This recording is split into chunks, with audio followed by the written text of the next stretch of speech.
This looks like a fake, doesn't it? Well, it is a fake. But here's a fella who's willing to bet his hard-earned money on it. Henry here got on the train with $200. He couldn't see any harm in a friendly game of cards. What if the other men were strangers? And take Joe Collins. He's got a nice wife at home. But he met this girl at the bar, and she looked kinda cute after the first couple of drinks.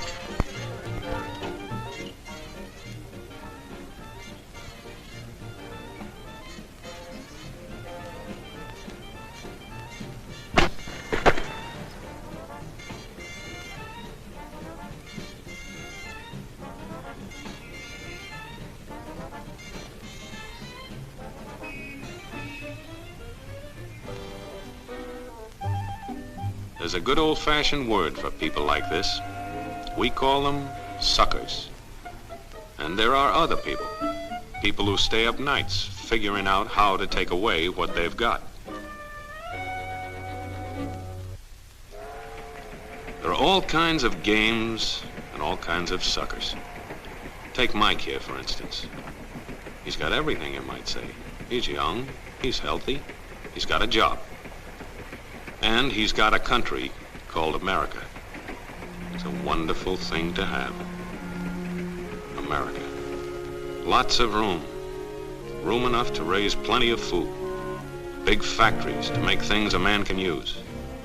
Big cities to do the business of a big country. And people. Lots of people. Enough to work the farm and build the factories, dig the mines, run the business. All kinds of people. People from different countries with different religions, different colored skins. Free people. They can live together and work together and build America together because they're free. Free to vote, to say what they please, go to their own churches, to pick their own jobs. Yeah, Mike's got something, all right. He's got America. But there are guys who stay up nights figuring out how to take that away from him. I want to give you the truth, folks. The truth about America. I know you've got a lot of questions. You want to know why you're not getting the breaks you deserve. Well, I'm not a politician. But I've made it my business to study these things, and I happen to know the facts. Now, friends, I'm just an average American. But I'm an American, and some of the things I see in this country of ours make my blood boil. I see people with foreign accents making all the money. I see Negroes holding jobs that belong to me and you. Now, I ask you, if we allow this thing to go on, what's going to become of us real Americans? I've heard this kind of talk before, but I never expected to hear it in America. This fellow seems to know what he's talking about. Yes, he knows all right. What's the answer? What are we real Americans going to do about it? You'll find it right here in this little pamphlet. The truth about Negroes and foreigners. The truth about the Catholic Church. Now, friends, these books are free. Paid for by real Americans who want others to know the truth. Excuse me, young man, but are you actually going to read that stuff? Sure, why not? You heard what he said, didn't you? Yes, I heard. But do you believe in that kind of talk? I don't know, makes pretty good sense to me. I'm speaking to you as an American. And I tell you, friends, we'll never be able to call this country our own until it's a country without. Without what? Yeah, without what? Without Negroes. Without alien foreigners. Without Catholics. Without Freemasons. You know these people. What's wrong with the Masons? I'm a Mason. Hey, that fella's talking about me. And that makes a difference, doesn't it? These are your enemies. These are the people who are trying to take over our country. Now you know them. You know what they stand for. And it's up to you and me to fight them. Fight them and destroy them before they destroy us. Thank you.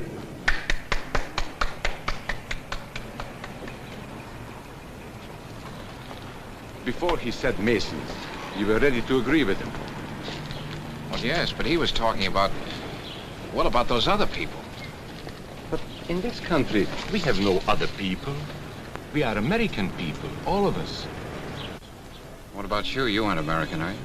I was born in Hungary, but now I am an American citizen. And I have seen what this kind of talk can do. I saw it in Berlin. What were you doing there? I was a professor at the university. I heard the same words we have heard today. But I was a fool then. I thought Nazis were crazy people, stupid fanatics. But unfortunately, it was not so. You see, they knew that they were not strong enough to conquer a unified country. So they split Germany into small groups. They used prejudice as a practical weapon to cripple the nation. Of course, that was not easy to do. They had to work hard to do it. You see, we human beings are not born with prejudices. Always they are made for us, made by someone who wants something. Remember that when you hear this kind of talk. Somebody is going to get something out of it, and it isn't going to be you. This is not classroom theory. I saw it happen. I saw it first in Berlin in 1932. 5 young men that I knew were standing in the crowd listening to the Nazi speaker. Eric was a Catholic. Anton, a student of mine, was a Jew. Heinrich owned a small hardware store. Karl was a farmer. And Hans was an unemployed metal worker. To all true Aryan Germans, I say it is time you inherited the nation which rightfully belongs to you. To you alone belongs the glorious destiny of the greater Germany. The Nazi Party will provide land for the farmer, work for the worker, and profits for the small businessman. Who is getting these things now? The Jew. The Jew who has stolen our nation and our birthright. Who makes all the money and takes all our jobs? The Jew! He must be shunned. He must be ostracized. He must be eliminated. And the Catholics. We don't want our great nation run by a foreign church. We Germans will know what to do with these people when the time comes. They and their faith must be destroyed. Then there are the Freemasons. In Germany, we have no place for secret societies. There will be only one society, and that is the Nazi Party. There will be no secrecy about that in the new greater Germany. One by one, he attacked each minority and he split them off one from the other. These men were all fellow Germans when they came here today. Now they were split into rival groups, suspicious of each other, hating each other. They were being swindled, all of them. But the man who was really being fooled was Hans. He was pure German, according to Nazi standards. To him they promised everything, and he fell for it. You who are true Aryan Germans will share the glorious destiny of our fatherland. You are the pure-blooded, the master race. It is your divine right to rule, and the Nazi Party stands ready to put you into power. It is for you to command all Germany, and someday the entire world. That's how Hans became a Superman. They gave him a uniform and they pumped up his ego. He wasn't just a little fellow out of work anymore. He was a member of the master race. His wife couldn't quite understand. Even though he was a Superman, there wasn't any food in the house. Stupid woman. Didn't she realize that the Nazis were going to make jobs for everybody? There would be plenty of food and clothing and a new house. Everything they wanted. The glorious future of Germany was to be theirs. And their children would someday rule the world. But his wife, silly woman, still wondered where the next meal was coming from. Hans didn't like that kind of talk. It was dangerous. For that kind of talk, people should be put in jail.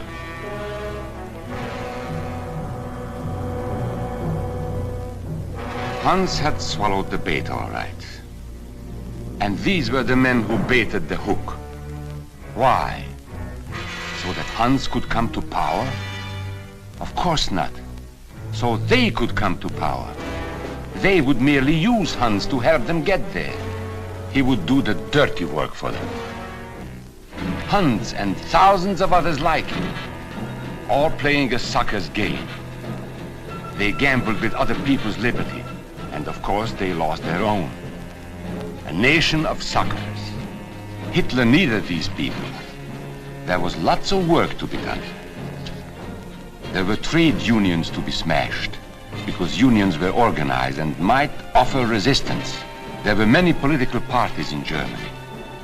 These the Nazis destroyed. They were determined to smash every organization where people might band together and resist them. There were Jews to be beaten and killed. The Jews were not powerful, but they were a convenient excuse for all the nation's ills. And besides, a Nazi party member could not take over this man's store. Hundreds of Catholics were put in jail because the Catholic Church had strength and could resist the Nazi drive for power. They had split the nation into 100 pieces, and then one by one, they had destroyed the pieces. Over these broken pieces, the Nazis rode into power. One party, one nation, one religion. These men had won their struggle for power. They now ruled all of Germany. But still they had trouble with their oldest and most persistent enemy, the truth. They found that truth does not die easily, and so they decided to abolish truth. One great source of truth is literature, so they burned books, 20 million of them. Many great men in Germany who were spokesmen for truth were jailed or driven from their country.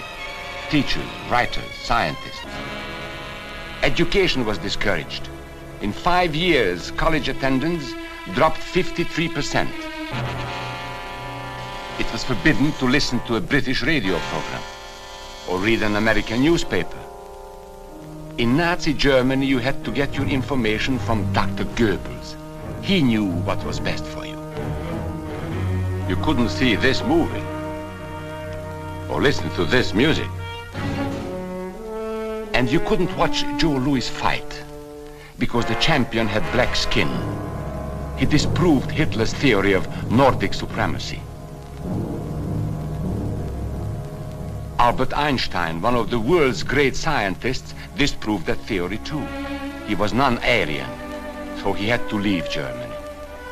His mind was dedicated to the search for truth, and the Nazis, having sold a lie, were most afraid of truth. The church was one force in Germany still strong enough to proclaim the truth in public. No doubt is possible that we Christians are in a grave battle. Against us stands a faith out of blood. The battle signals range from cool repudiation to hate-filled causes. Weapons are used that centuries have dulled. The aim of this battle is to dislodge Christianity from our fatherland. This Catholic priest was arrested the following day on charges of immorality. The Protestant church also continued to try and fight for truth. He who desires liberty for himself cannot deny it to others, lest he lose what he has gained. This is the great lesson the world can learn from Germany. The Nazis put this man in a concentration camp. There were others who spoke for truth, and I am proud to say that educators were among them. And what, may I ask, is an Aryan? I don't know myself. But let us see what our present so-called authorities have to say about it. They say he is tall,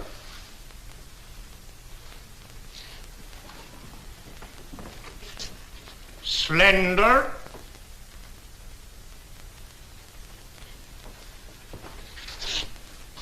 blue-eyed, and blonde. There is no Aryan race. And more important, there is no master race. There are people who may find these ideas convenient, but science cannot support them. There is no scientific proof that there's any correlation between a man's racial characteristics and his native ability or character.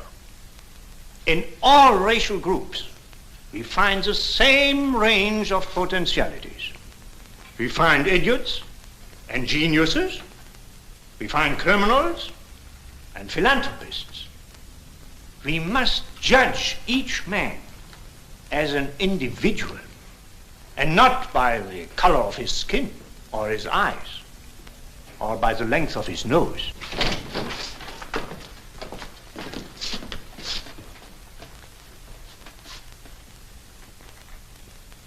Come in, gentlemen. Make yourselves comfortable. There are many differences between individuals. We each have different capabilities, different backgrounds, different views about what's right and what's wrong. Like the difference between me and these gentlemen who have just arrived. But that is not the difference in race. It is a difference in the way we think. Remember that. And remember that there is no master race. That is a scientific truth. Anyone who tells you otherwise is lying.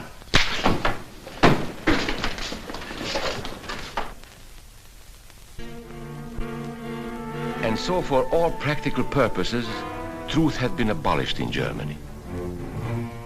A lot of my German friends wondered what had hit them. How did it happen? Where did it start? It started right here. And this was where it could have been stopped. If those people had stood together, if they had protected each other, they could have resisted the Nazi threat. Together they would have been strong. But once they allowed themselves to be split apart, they were helpless. When that first minority lost out, everybody lost out. They made the mistake of gambling with other people's freedom. Now let's see how those bets paid off. Karl the farmer was gambling on a better life for himself. What he got was extra hours of back-breaking work, as much as 100 hours a week. He was forced to stay on his land and produce what he was told to produce, because now Hitler was preparing for war. For Heinrich, who owned a hardware store, the bet didn't pay off either. 104,000 small businesses were closed in 2 years. And for Hans, conditions hadn't improved any. He had a job now in the munitions factory, but he worked long hours for little pay. The working conditions grew increasingly bad. And even though he didn't like the job, he wasn't permitted to leave it. There still wasn't enough food in his house. Hitler said you couldn't have butter and cannon. So Hans couldn't have butter. And when Hitler decided the time was right, Germany went to war. Not by declaring war, but by a carefully prepared sneak attack. Once again, Hitler needed Hans to do his dirty work. Hans was an expert at brutality by this time. And Hitler had decided to use Hans and his brutality against other peoples, the Czechs, the Poles, the French, the Russians. But in the crucial test of war, Hitler's race theories didn't pay off. His pure-blooded supermen were defeated by the mongrel armies he despised. By the British at El Alamein.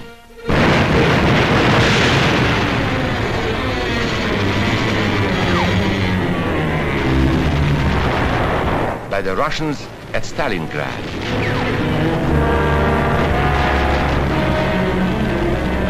And then on D-Day by American soldiers of every color and religion, who smashed across the Normandy beaches and drove on through to the heart of Germany. For the misguided Germans who had swallowed the Nazi bait, the Nazi game did not pay off. The continent of Europe was strewn with millions of German bodies, pure Aryan bodies. Karl, the farmer, was left in the snow outside of Moscow. Heinrich stayed in Italy at Salerno. And Hans, who was going to rule the world, got only a little patch of Normandy that he could call his own. We must never let that happen to us or to our country. We must never let ourselves be divided by race or color or religion, because in this country we all belong to minority groups. I was born in Hungary. You are a Mason. These are minorities. And then you belong to other minority groups too. You are a farmer. You have blue eyes. You go to the Methodist Church. Your right to belong to these minorities is a precious thing. You have a right to be what you are and say what you think, because here we have personal freedom. We have liberty. And these are not just fancy words. This is a practical and priceless way of living. But we must work at it. We must guard everyone's liberty, or we can lose our own. If we allow any minority to lose its freedom by persecution or by prejudice, we are threatening our own freedom. And this is not simply an ideal. This is good, hard common sense.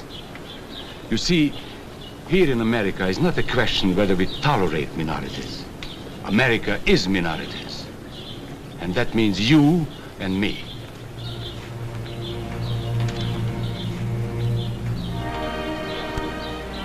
So let's not be suckers.